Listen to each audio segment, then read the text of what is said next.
স্বাগতম জনাইছোঁ। মই ৰেখামণিয়ে আপোনালোকৰ ওচৰলৈ আজি এটা নতুন ৰেচিপি লৈ আহিছোঁ। ব্ৰেড আৰু বেচনেৰে বনোৱা।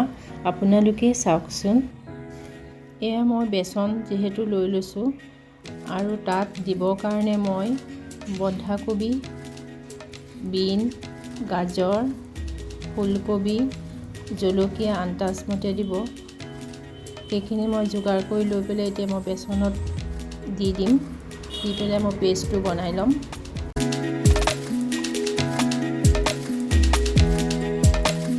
ব্ৰেডটো মই সৰু সৰুকৈ কাটি লৈছোঁ আৰু ছাইডৰ বাকলিটো মই এৰুৱাই লৈছোঁ।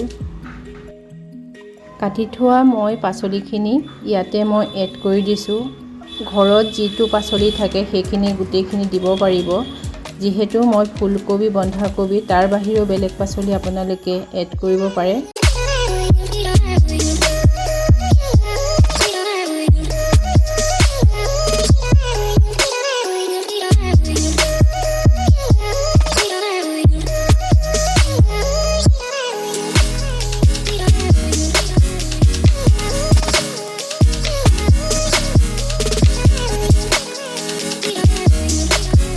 নিমখ মই আন্দাজমতে দিছোঁ।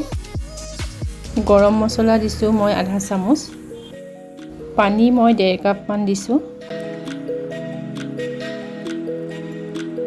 পেষ্টটো মই এতিয়া বনাই আছোঁ।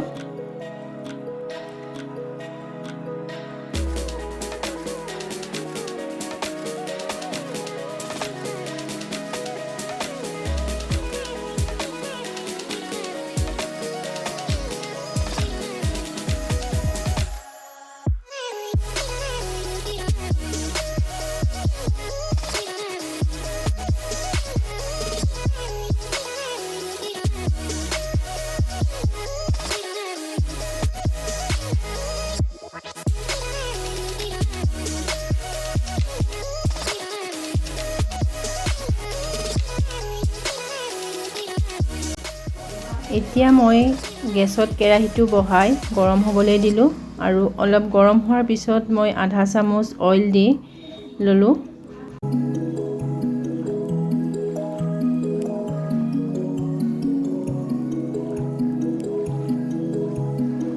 অইলটো গৰম হোৱাৰ পিছত মই পেষ্টটো ঢালি দিলোঁ কেৰাহীত।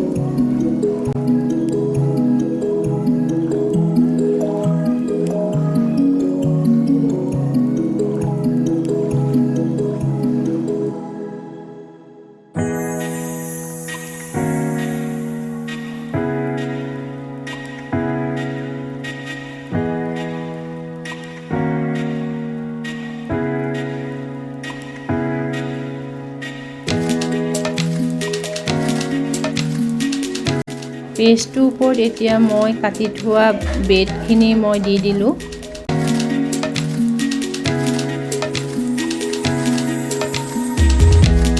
এতিয়া মই 3 মিনিটৰ কাৰণে ঢাকোনখন মাৰি দিছোঁ। এতিয়া মই আকৌ লুটিয়াবৰ কাৰণে অকণমান অইল দি পেষ্টটো আকৌ দি দিলোঁ।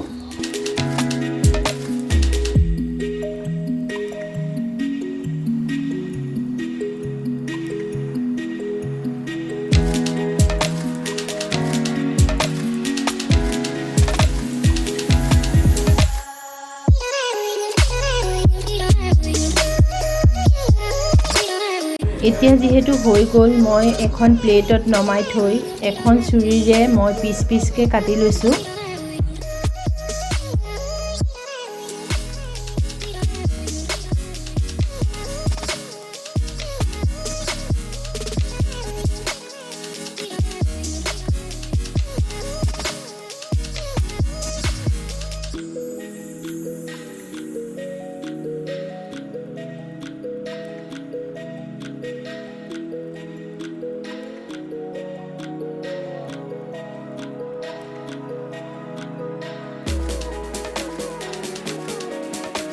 এতিয়া যিহেতু হৈ গ'ল, মই এখন প্লেটত এতিয়া সজাই ল'লোঁ আৰু চচেদি এতিয়া পৰিৱেশন কৰিম।